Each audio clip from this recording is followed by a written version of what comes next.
Okay, so about a month ago, or maybe two, I posted a video talking about being your husband's helpmate. And for a couple of different reasons, I had to take that video down.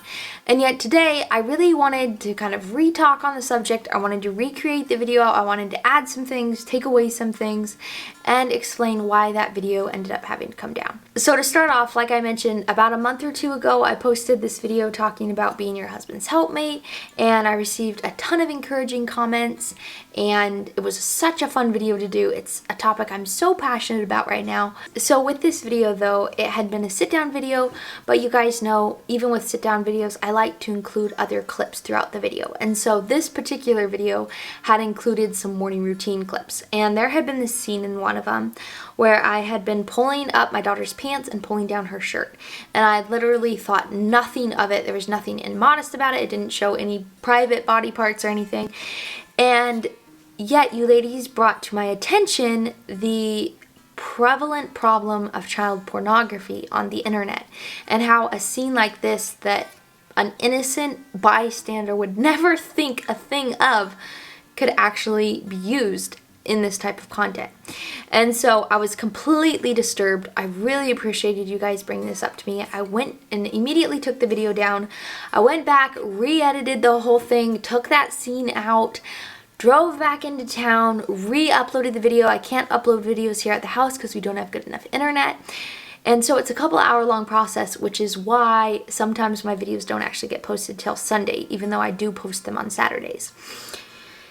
Anyway, so I take this video back into town, I re-upload it, I put a new thumbnail on. A couple days later, I get a comment that was like, this is the exact same video, this has the exact same problem clips in it, the only thing that's different is that you've changed the thumbnail. And I was like, what? I went back and watched the video, which usually I do, but I had just been so busy and stressed and working on my next video that I hadn't rewatched the video. I hadn't even thought about it. And sure enough, I had re-uploaded the exact same video, the first video.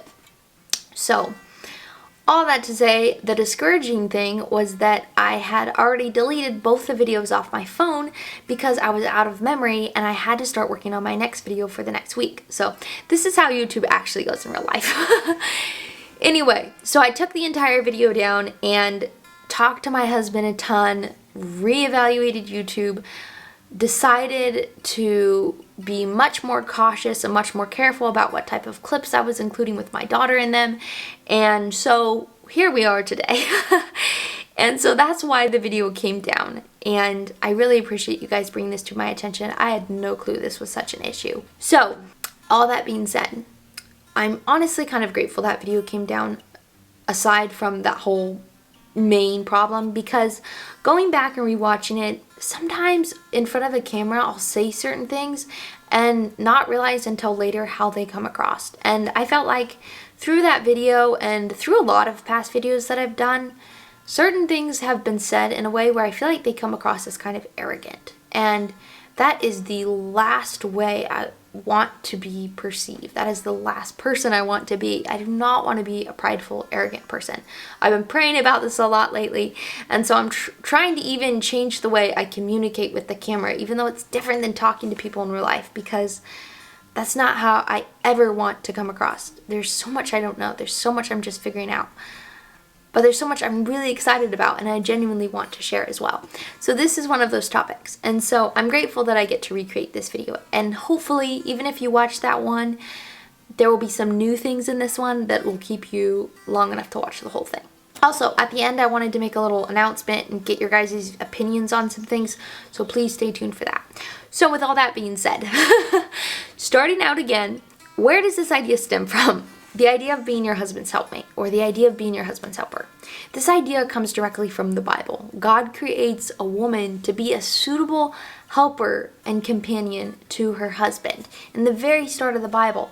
And so this shows me that this is really important. And so first off, I wanted to describe the beautiful way that I think being your husband's helpmate, when it's done correctly, can look.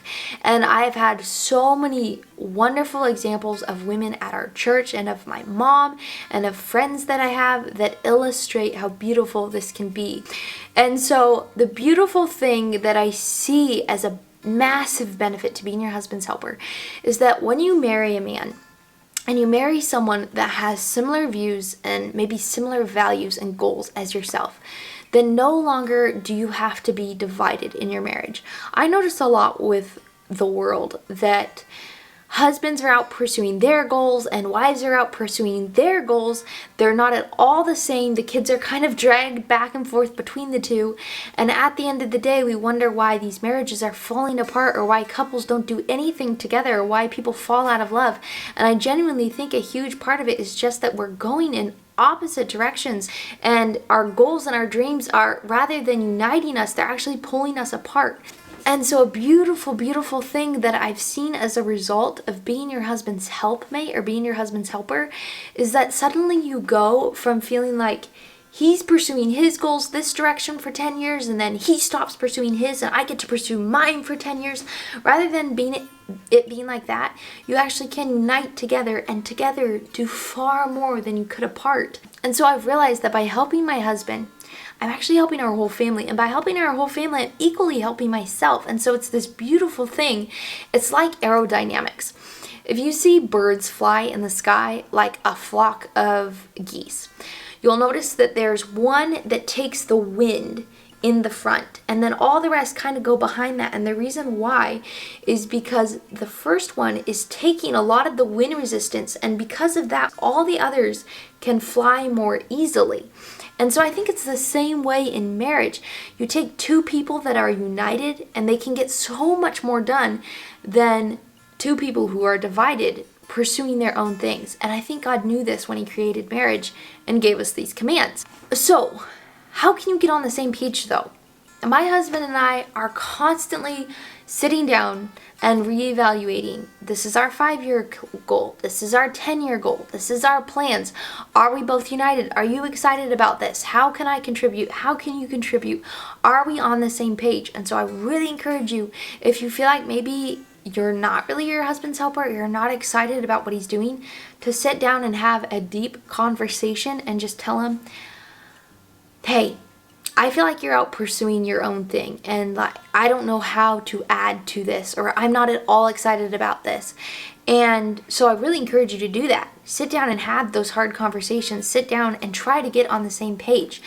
And as long as your husband's not doing something that's actually evil or immoral or something like that, I then think that if maybe he's not willing to take your advice, or maybe he still feels like his direction is the right direction to take the family, or his goals are the right goals to pursue, or something like that, then I cannot emphasize enough how powerful prayer is. Looking back, when we first got married, we had this remodel we were working on together, and I felt very awkward. Like I didn't have the skills to actually really help my husband. I did honestly kind of feel like, you know what, eventually the remodel is going to be done. And while I enjoyed it sometimes, I also really disliked it sometimes. And I kind of felt like, well, once this project is over and Danny's kind of done with this, then I'll be able to focus on my thing and do what my dreams and my goals are, even though I didn't know exactly what those even were. And so looking back, now I'm just in awe at how much God has changed my heart, and in awe at how much God has aligned our goals and our dreams. And I'm so excited about the future and about actually being Danny's helper. That excites me so much now, when before I had a really hard time sometimes having a good attitude, I guess. And I had a really hard time genuinely wanting to help my husband. And I had a hard time sometimes feeling like it wasn't fair. So I cannot encourage you to pray enough. Pray if you feel like your husband's going in the wrong direction. Pray that God will change his heart. But also pray, maybe it's your heart that has to be changed. In this case, it was totally my heart that had to be changed. And in the process of doing that, I have found so much more joy. And I totally feel now like we have the exact same goals in life and the exact same dreams in life. And I no longer feel like all this time I'm putting in the remodel is for Danny. I feel like it's for us, and that's so much more exciting, and that is so much more fun when you're working on a project that's for both of you, when you're working on goals that are for both of you, not when it's just for one of you. And so I really encourage you to pray. Pray for your husband. Pray God will give him wisdom. Pray God will direct him, but also pray that God will change your heart if your heart needs to be changed. And I can tell you, I am a living testimony that God can change your heart. Okay, so that's kind of the overview. That's, I think, the beautiful picture of how being united and being your husband's helper can look. But now let's jump into the more practical steps I think you can take to actually be your husband's helper every single day. So I kind of made up this quote in the last video, and I changed it a little bit where it sounds, I think, a little bit better. But I said, sometimes being your husband's helper is not about building the barn, it's about picking up the boards. And I said in that video that I think growing up, I kind of pictured being your husband's helper as like doing some big, impressive, maybe ministry or something with him every 10 years. And I've realized since then, actually being married and trying to obey these verses, that it's much more about the practical, small, maybe humble, unimpressive things that you can do for your husband every day than maybe some big, extravagant thing that you do every 10 years or something. I don't know what that would be myself. I don't know what I was thinking. So how does that look practically? My number one tip is to ask your husband, is this helpful, or how can I help you? The reason being is because there were certain things I was doing for my husband that I genuinely thought were helpful. And it turned out they would have been helpful for me. They were not necessarily helpful for him. So a little example is that ever since we got married, up until the last month or two, I would make my husband a cup of coffee in the morning. And my husband's so sweet, he never mentioned to me that he doesn't like the way I make our coffee. So I just recently realized that he would probably just rather make the coffee himself. And so we've changed it now, where he makes me the coffee and he makes himself the coffee the way he wants it. And so I realized, you know what, I'm doing all this work for something that I'm not really getting anything out of, and that's not actually a blessing to my husband. So ask your husband, is this actually helpful? And the second thing that I mentioned is ask your husband, how can I help you today? And so a part of this, though, is then me being willing to accept what he says is helpful to him, because I've found it's much easier for me to do what I think is helpful with a good attitude than for what he actually tells me will be helpful with a good attitude. So that's my first thing. Ask him, is this helpful, or how can I help you? The next thing, and I mentioned this in that other video, but it's to look at your husband's maybe areas he really doesn't enjoy doing, or the areas he's not maybe skilled in. Maybe your husband's not good at paying the bills on time. Maybe you can take that over for him.